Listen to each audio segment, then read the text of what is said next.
Gossip in the garden, gossip in the garden, gossip in the garden.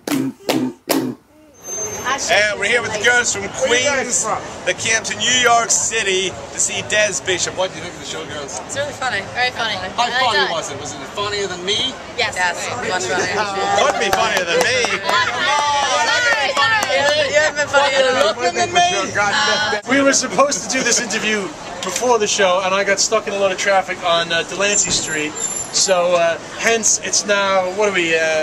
It's 20 to 12 at night. Welcome to New York. Yeah, it's great. Again. Are you a native? You started off. You were born in England.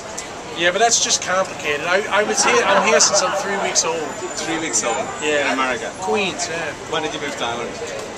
When I was 14, but I didn't kind of move there, like live there full time until about 1996. Yeah. How did you find the change when you moved to Ireland? Well, it was 1990. It was a big change, man.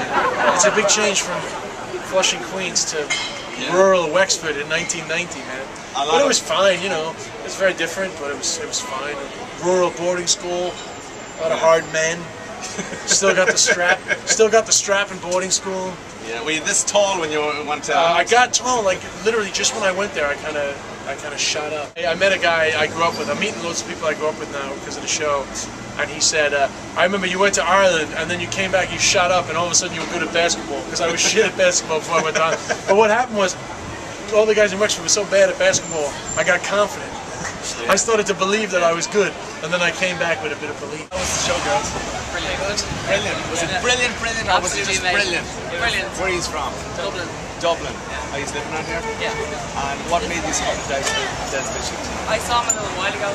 Played the show 4 months ago, and I had to go see him again. He was so good, especially in New York. So he's one of these entertainers that you have to come and see again the second time. Yeah. He's that good. Yeah. Coming back with this show is better. Before I used to do, I mean, it was great. I did gigs for the Irish Lobby for Immigration Reform. We had some good ones up at Rory Dolan's and in Sunnyside. Those gigs are great, but they're a distinct thing. It's like Irish people, a lot of jokes about Ireland, Irish people living in America, so it's fun. But this is more like universal and it's more satisfying. Right.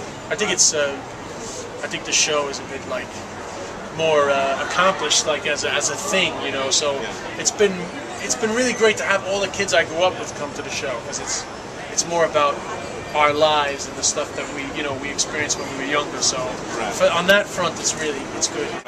As probably yourself, as a bit of a traveller yourself, I watched one of your videos and you touched on the travelling end of the people. You done some skits on that.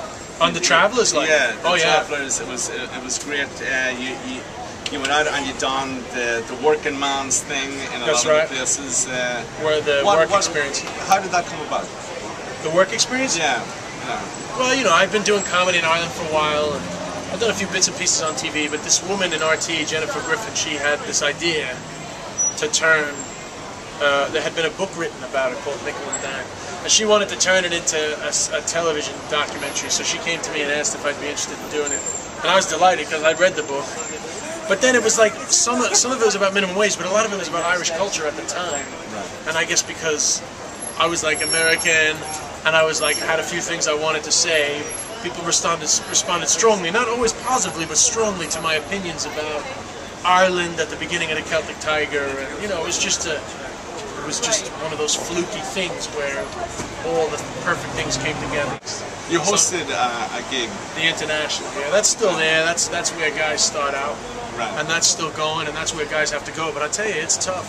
It's tough to make a living now over there. Yeah, it has to be said. Yeah, like.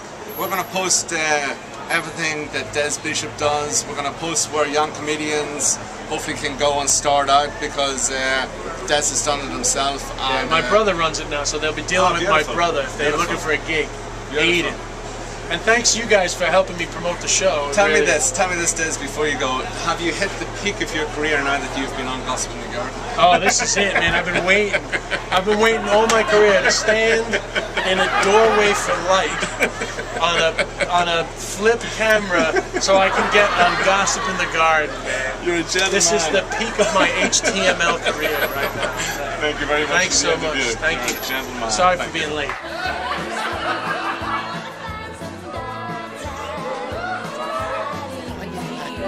this evening. Best of luck with your new album, and tell us again the name of your website. It's OnyaIrishMusic.com. Great. Thanks so much for joining us.